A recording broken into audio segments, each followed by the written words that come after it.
Hello, হ্যাঁ। ছোট ভাই রফিক, কি তুমি বাজারে গেছো?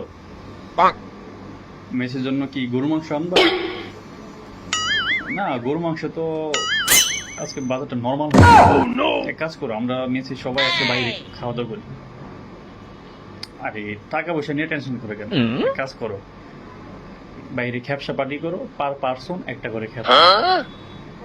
আবার টাকা নিয়ে টেনশন করো, টাকা পয়সা হয়েছে হাতের ময়লা। এই যে বাই আছে না, তোদের তো বাই আছে, সবাইকে আজকে বাই ট্রিট দিব, ঠিক আছে? কোনো টেনশন করো না। অনেক দিন যাবত অনেক ভালো মতো খাওয়া হয় না, অনেক বছর হয়ে গেছে। হ্যাঁ, এই তো গতকালকে রাত্রে সুলতান রাইস থেকে কাচ্চি খাওয়া হলো। টাকা পয়সা নিয়ে কোনো টেনশন করিও না, খ্যাপসার পার্টি করো, বাইকে জাস্ট বলো যে কত টাকা দিতে হবে, জাস্ট এটা বলো, ঠিক আছে? হ্যাঁ রফিক, বলো। বাজার গেছো? কি আনবা?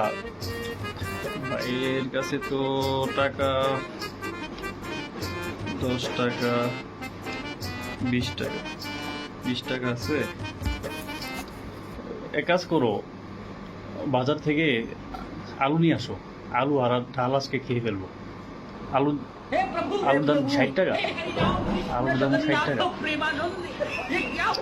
তাহলে বাসায় চলে আসো, ডাল আছে, ডাল আর ভাত খেয়ে ফেলবো। হ্যাঁ রফিক, বলো। ভাষায় তো বাসায় কিছুই নেই, চালও নেই, আজকের মতো খাওয়ারও কিছু নেই। কি করা যেতে পারে? বাইরের কাছে তো টাকা, তো মানি ব্যাগ একদম খালি। দেখি, 2 টাকা মনে হয় আছে। ও 2 টাকা না, এটা হচ্ছে একটা বুতা। তাহলে এক কাজ কর, বাসে চলে আসো, সবাই মিলে আজকে পানি খেয়ে হাতটা কাটাই দিব।